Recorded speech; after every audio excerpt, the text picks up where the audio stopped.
Stephen, the coach was pretty cranky after the game, rightfully so. Yeah, I feel like especially this time of year, putting an 80 minute performance is crucial, especially in these big games. And it's not a easy run home for us these last four games. So I feel like just the attitude after that first 20 minutes, the first 20 minutes was actually really good from our boys. It's just holding on to that for longer periods of the game. So I could see where he was annoyed at. But I feel like it's just the mindset of the boys coming into training and fixing that and taking it into this week against Melbourne. You complained about players not putting in at training or not being fit enough to train. Can you explain that to us from an outsider? Oh no, I think just probably with sickness was probably the biggest thing. Missed a few boys from flus and things like that. That was probably what he was talking about. A few boys missed out on training, and I feel like with the game that we play right now, we always fall back to our preparation, and yeah, probably down to those boys that came with like sicknesses and that couldn't train, obviously, and probably just filtered into the game as well. I think you said something along the lines of, if you don't prepare to win, then I'll find people that are prepared to win. How much does that set a fuse, I suppose, this week and put people on their toes? Yeah, so it sends a massive message to our boys that your position, you shouldn't be comfortable in, regardless if you're in the starting team or not. There's a lot of good players in our team. We've got a lot of depth there as well that if you can't do the job, we've got another New South Wales Cup boys there knocking on the door as well. So I feel like that was the message that he got across, and a lot of the boys definitely heard that as well. So regardless of if you're a starting player or not, that's not your position for the whole year too. So as a leader and someone who always has been praised for your own standard, have you had to sort of give everyone a bit of a rev off yourself? No, I feel like the coaches did that today. I feel like there's a lot of things that I can work on my game individually as well, and the biggest thing is accountability is a bigger thing. So just keeping myself accountable before I can keep the boys accountable as well. So there was a lot of things in that game that I could probably take back and rethink it. So obviously working on my game, and once I kind of keep myself accountable, then I can keep the other boys accountable too. So obviously it comes back to the way that we train today and leading into this week too. Was it a bit of a wake-up call as to how hard finals are going to be, particularly as you lead in with a really hard draw? Yeah, 100%. I feel like, especially these big games, nothing's given to you and you have to earn everything. And I felt like we earned it in the first 20 minutes and then kind of went away from it as well. So it's a good stepping stone for us and a good learning. And hopefully we learn our lesson this week, because the exact same thing's coming this week against Melbourne. Seeing with 3 weeks to go, what's the balance between sticking to the process and motivation from the ladder? Like, winner of this probably has the edge, finishing second. You don't want to go to Melbourne, I assume, week one of the final. So how much are you driven by the ladder with 3 weeks to go? Oh, we don't really look at the results. We don't look at the ladder at all. In our 4 wars, it's just process driven in everything that we do, and process driven in our training. We always fall back to the way that we train, and kind of whatever happens on the weekend reflects our week at training. And I feel like the mindset and things like that is something that we've been tapping into as well. So just training really hard this week. Kind of whatever happens on the weekend happens, but just putting our best foot forward in our preparation. Difference between like a couple of your performances over the last month has been 2 of your best, maybe 2 of your worst. Why is that happening? Yeah, probably just the mindset things again, and probably getting a bit too comfortable in that sense.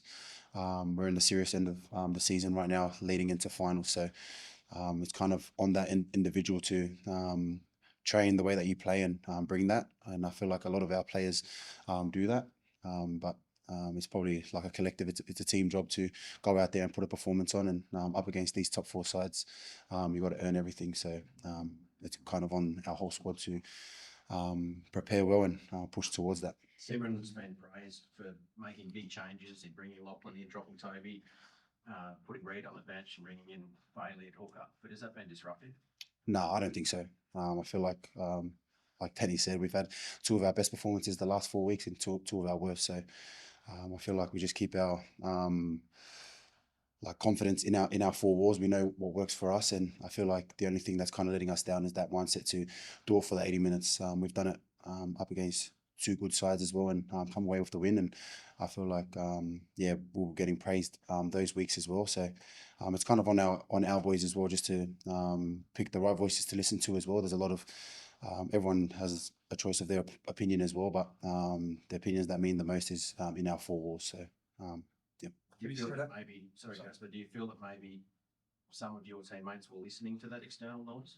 I feel like it's always there. I feel like when I was younger as well, I did that as well, listen to the external noise because you think everyone is right. But I feel like once you kind of narrow your circle down and keep your circle small and who you listen to, that's definitely going to help you with your footy. And I feel like that's where our team is at right now. We've played two really good footy games and two really bad footy games, and kind of tapping into that mindset where your mindset was those two good games and where that mindset was the two bad games. So still a work in progress for our team, but the good thing is we set up our year from the start of the year too. So there's a lot of confidence there to lean on. But other than that, we just keep building. Have you seen signs of that mindset shift out there today, Steve? Like everyone coming back to training, you know, that zero means business. Like, have you seen that lift already? Yeah, you kind of see it the way that he speaks in meetings, how serious it is, and the amount of footy that we have left as well. But like I said, it kind of comes down to the individual, where you want to put yourself in those big games and how you want to prepare leading into that game. And game time's a long way away, and we always kind of speak that language. Just be present on where you're at right now and nail this training session as it comes. And I felt like we had a really good training session out there today, and that kind of means nothing if we go out on the weekend with the wrong mindset. At the back end of 2022, when you're at Penrith, Kicks and Ciro as well, you guys at a similar time of year, you went win-loss there, and you kind of got it together. I think you lost to Melbourne, and you kind of running finals, winning a few games, and going on to win a premiership pretty emphatically. Like, do you remember what was said in that time, given it was a really similar sort of set of circumstances to maybe what you're facing now? I can't remember, brother. I can't remember what I did yesterday. That's a long time ago. But I guess sort of you've been in situations like this before. I guess, can you lean on those times to get you through now? No, 100%. I feel like we've played really good footy throughout the year, and I kind of no one kind of remembers what happens at the start of the year, so we kind of have to go back to that process driven, and just always goes back to how we train and our mindset leading into those games, and that's probably the biggest thing right now, just getting our mindset right for game time. You're someone who's played in so many big games over your career. Some of your teammates, not as much. What's the biggest thing they've got to understand about how footy changes in those really big contests? Or simple things done on the biggest stage as well. I feel like we're our own worst enemy at times on the field. Penalties, errors, and giving that much possession to good teams, you're definitely going to hurt, and you're definitely going to make it harder for yourself. So just doing the simple things right, running hard and tackling harder is probably a big thing as well. But that's definitely something that we're talking about as well. Exciting was it to see that paying off, which is in March? Yeah, very exciting. I've been speaking to him for a bit, but yeah, it's just good seeing a caliber player like him kind of make the switch over to Samoa, and hopefully a few more boys make the move as well. And yeah, it was a good sign. Good to see. How likely is it that many more will follow, do you think? Oh, pretty likely, I hope. Like a big name like Payne coming over, that's gonna definitely make the other players around us bring confidence and stuff, and hopefully brings a lot of bigger names as well. But I feel for a lot of the boys that have already played for Samoa and put their hands up for Samoa first, and yeah, but it's good to get those caliber players come play for Samoa. It's a fair way away, and there might be 2 or 3 more that follow. But looking ahead, if you can, and what can Samoa do at a World Cup off the back of this sort of news? Oh, I haven't really thought of it. Pretty busy with the dogs right now, and when that stuff come around, it's going to be an exciting time of the year as well, and especially with players like Payne coming around. But yeah, I haven't really thought of World Cup and Pacific Champs in that yet. You said that you've been speaking to him for a while. Was it brought up in Origin camp at all?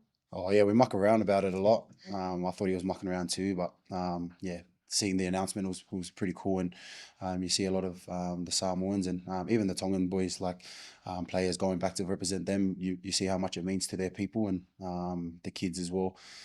Seeing their role models come back and play is very special. You mentioned, I think, the anthem, having to sing or hearing the anthem when you're playing for Australia, how big a thing that was for him. Do you think that could inspire others, or just how emotional is that when you hear that anthem? Yeah, very special. Probably means a lot more to myself. Being born over there is very special. But obviously, even him, when he was on the opposite side, he could feel that emotion and things like that. So yeah, hopefully that helps other players come back and represent Samoa as well. Did you think 2021, with everything, the World Cup, everything does achieve to the World Cup, did you think a few years later it'd get to this point where guys like Payne, potentially Teno, potentially Hammer chose to come to your side? I was thinking hopefully, but now that we're living in it, it is pretty special having those players come and represent Samoa and just put Samoa where it needs to be as well. And yeah, it's very special.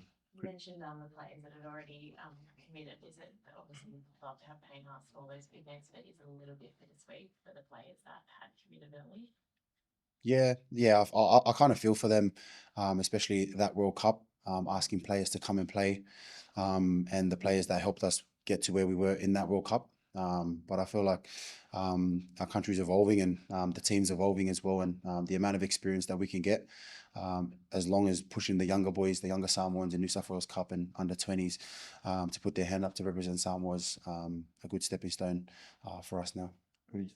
That's just one question on the Dogs. Yep. Do you talk about the potential of wasting such a good season? Is that brought up at all? Or not? Nah, never. Any season, regardless if you're coming first or last, it's never a waste of a season. I feel like everything is just process driven.